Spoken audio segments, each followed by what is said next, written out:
Hello, welcome to my student support system.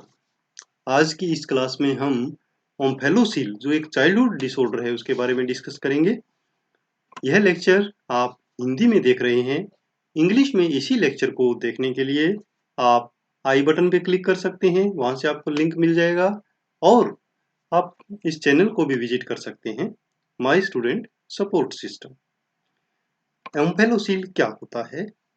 ओम्फेलोसील एक एक्सोम्फेलस के रूप में भी जाना जाता है, एक जन्मजात बीमारी है जिसमें पेट की जो दीवार है, एब्डोमिनल वॉल है, उसका एक डिफेक्ट है।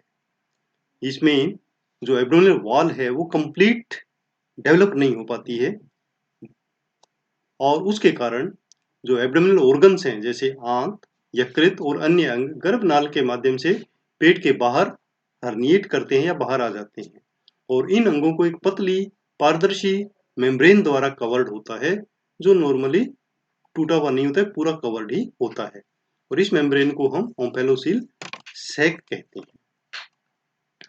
ओम्फेलोसील उस समय बनता है जब वह जो भ्रूण का डेवलपमेंट हो रहा होता है और जो लेटरल इनफोल्डिंग होती है जिसके द्वारा एब्डोमेन बनता है, वहां पर प्रॉब्लम हो जाती है, फेलियर हो जाता है उसका, जिसके परिणाम स्वरूप जो एब्डोमिनल ऑर्गन है वो बाहर ही रह जाते हैं और एक मेम्ब्रेन द्वारा कवर्ड होते हैं।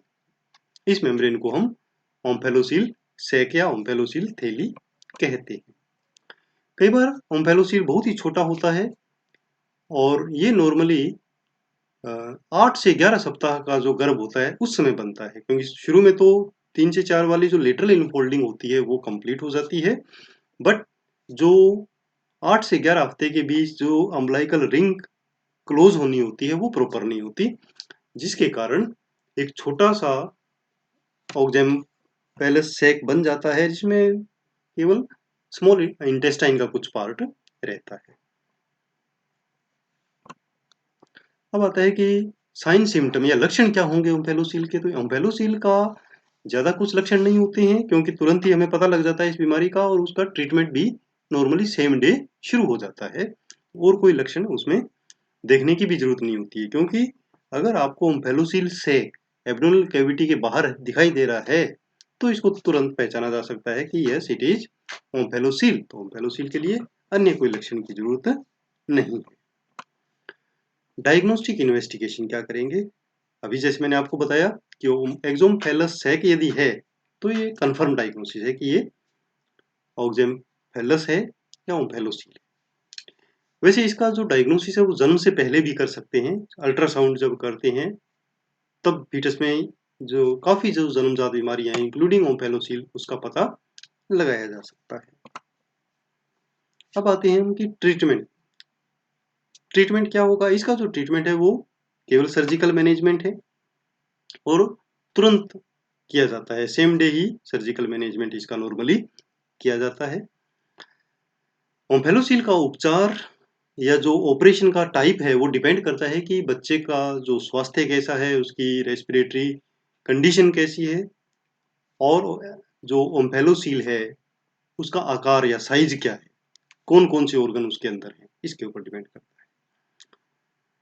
कई बार छोटा एक्सोम्फेलस है जिसमें केवल स्मॉल इंटेस्टाइन है तो उसमें लगभग एक ही ऑपरेशन में वो कार्यवाही कंप्लीट हो जाती है, उस ऑर्गन को इंटेस्टाइन को अंदर करके और सर्जरी कर दी जाती है। कंप्लीट जो सैक है वो बंद हो जाता है। बट यदि बड़ा ओम्फेलोसील है और उसके अंदर लीवर और अन्य अंग भी शामिल हैं तो हमें थोड़ा सा स्टेज्ड मैनर में कई चरणों में इसे रिपेयर किया जाता है, यानी कई ऑपरेशन होते हैं, समय समय पर बच्चे को ऑपरेशन के लिए बुलाया जाता है, चरणबद्ध मरम्मत की जाती है। यह प्रक्रिया इसलिए अपनाई जाती है कि जो ऑर्गन्स हैं उनको पेट के अंदर समायोजित करने के लिए जो एब्डोमेन है उसका प्रॉपर डेवलपमेंट होना चाहिए, उसके जो आसपास की स्किन है वो भी धीरे धीरे बढ़कर उसको कवर कर सके, इसलिए धीरे धीरे उनको अंदर डालते हैं और ये भी ध्यान रखते हैं इसमें कि स्टेज्ड मैनर में करने से क्या है कि जो लंग्स हैं उनको भी फैलने के लिए पर्याप्त स्पेस मिलेगा, अदरवाइज एक साथ कर देंगे तो अंदर स्पेस तो है नहीं, तो इसलिए जो लंग्स है उनका जो फैलाव है वो प्रॉपर नहीं हो पाएगा। अब इसमें नर्सिंग मैनेजमेंट क्या हो? नर्सिंग मैनेजमेंट यदि हॉस्पिटल में बच्चा है तो हमें 2 चरणों में करनी है, प्री ऑपरेटिव और पोस्ट ऑपरेटिव। जब तक बच्चा ऑपरेशन थिएटर में नहीं जाता है, तब तक हमें उसके वाइटल साइंस, उसकी कंप्लीट मॉनिटरिंग करनी है और उनको रिकॉर्ड किया जाना है। जो एक्सोम्फेलस सैक है, उसको चोट से बचाना है, कोई भी टाइप का उसमें इन्फेक्शन नहीं होना चाहिए, तो उसके ऊपर विशेष ध्यान रखा जाना चाहिए। एब्डोमेन को डीकम्प्रेस करने के लिए नेसोगैस्ट्रिक ट्यूब इंसर्शन की जा सकती है, और अगर ट्यूब है तो टाइमली इसका सक्शन और ट्यूब केयर की जाती है। इसके अलावा हाइड्रो इलेक्ट्रोलाइट इम्बैलेंस रोकने के लिए आईवी फ्लूइड्स कंटिन्यू करते हैं। माता पिता को इस बीमारी के संबंध में पूरी जानकारी देनी है, इसका इलाज क्या होगा, आफ्टर इफेक्ट्स क्या होंगे, और जो भी उनके प्रश्न हैं उनका उत्तर दें ताकि उनकी चिंताओं को कम किया जा सके। बच्चे की मूवमेंट कम से कम हो, इसकी हमें ध्यान रखना है। वो मेन उसका उद्देश्य होगा कि जो एक्सोम्फेलस सैक है उसको चोट से बचाया जाए। सर्जरी के बाद अगेन कंटिन्यू मॉनिटर करेंगे, वाइटल साइंस की निगरानी करेंगे, उनको चेक करेंगे, रिकॉर्ड करेंगे।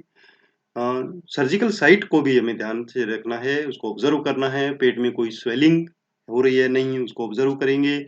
अगर सर्जिकल साइट से ब्लीडिंग शुरू होती है तो तुरंत सर्जन को, पीडियाट्रिशियन को इन्फॉर्म करेंगे, और आईवी फ्लूइड कंटिन्यू करेंगे डॉक्टर के आदेश अनुसार पोस्ट ऑपरेटिव पीरियड में भी। सर्जिकल साइट को संक्रमण और चोट से बचाएंगे।